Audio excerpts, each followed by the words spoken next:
In this example, we're going to pick up and refine what we did with the previous cannonball example.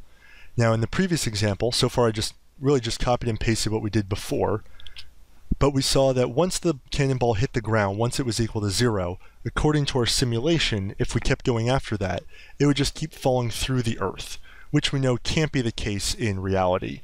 So what we're going to add to this is an event detection that's going to see when is this ball hit the ground and then stop the ODE prematurely.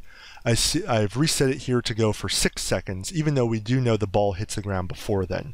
So by adding an event, it's not actually going to go to the termination point of 6 seconds. It's going to stop once it detects a specific event happening. So I'm going to use the same ODE for example 3a as before, because that hasn't changed. But to add an event, I have to make yet another M file that's going to be the event. So this function is going to have 3 outputs. I'll call value, isTerminal, or isTerm, and direction. And I'm going to call this hitGround is the event name. And it takes t and it takes x. All right, so the outputs, I have to define what is the value that it's going to be testing whether that thing is equal to 0 or not. So in this case, we want to stop once the value of y is equal to 0. So remember from what we were doing before, y was defined as x of 1. So that's what's going to be checking on every step of this iteration. Is the value of x1 equal to 0?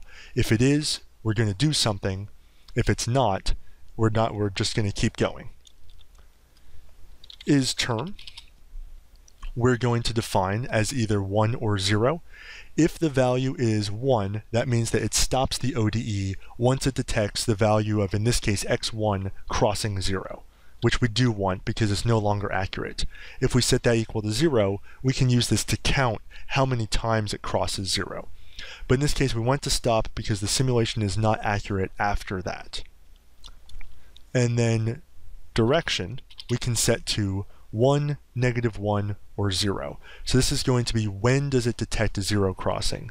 If I set it to -1, that's going to trigger when the value of x1 goes from a positive value to a negative value. If I set it to +1, it would only trigger if the value of x1 went from a negative value to a positive value, so it crosses upwards instead of downwards. If I set it to 0, it would trigger in either direction. For this example, whether it was 0 or -1, it's really going to do the same thing for us. And I'll save this as hitGround.m. Right, so again, this is how we make the event. So just to recap, it has 3 outputs here. The first one's really crucial. That's the value that we're testing. Did it cross 0 or not? Because we're looking at just the y value crossing 0, that's why I set this to x of 1. If for whatever reason we wanted this to stop when the velocity was 0, then the vertical velocity were 0, I would put x of 2 here. And we can see what that looks like in a second. Let me get rid of that semicolon up there. IsTerm, it will stop when this value x of 1 crosses 0, and specifically because direction's -1, it's going to stop when it crosses from a positive value to a negative value. Now let's see what we have to change in our main code here. So I have to add an option that I'm going to call opt, and specifically I have to use the option from ODE set to use this. So I have to specify what type of option I want. This is an event. So ODE set, quote, event, quote. This is right-hand side always looks the same if we want to add an event, and then we have to tell it what the name of the event is. And sorry, it's events, not event. And then the name of it is going to be at hitGround for this to work properly. All right, so we're going to be adding an event using this events tag called hitGround, and we want to preface it with an @ sign. Again, we have to make this very specific how this is going to operate, so it's going to be t, x for hitGround to work, and then it's expecting these very specific outputs. So this event function has to be set up this way, and then we just have to tell it specifically in the code of it, what value are we tracking, is it going to terminate the ODE, and what direction are we detecting for.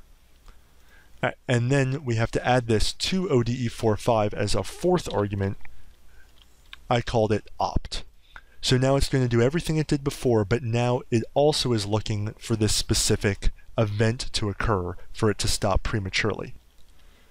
All right, so I've added this event that's going to terminate it early when it detects the value of y crosses 0. So let me run this modified example here.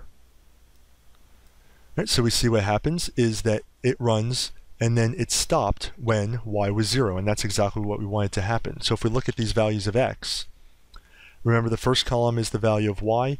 When y is 0 or very, very close to 0 is when this terminated. Let me get rid of opt for a second just so we can see the difference.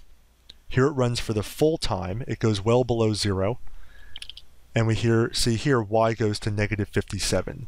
So that opt, again, stopped it when it detected the y value crossing 0. Let's just edit this a little bit just so we can see the difference. If I was, instead of detecting y, I was detecting y dot, this is going to look for when is the velocity 0.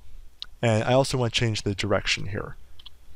So I'm going to have it stop either way when the velocity is 0, specifically the y velocity is 0. And I can rerun this. And we can see what happens is now it stopped when it was at the apex of its trajectory, because the y velocity is positive, it's slowing down, it gets to a velocity of 0, and then the velocity reverses as it now falls towards the Earth.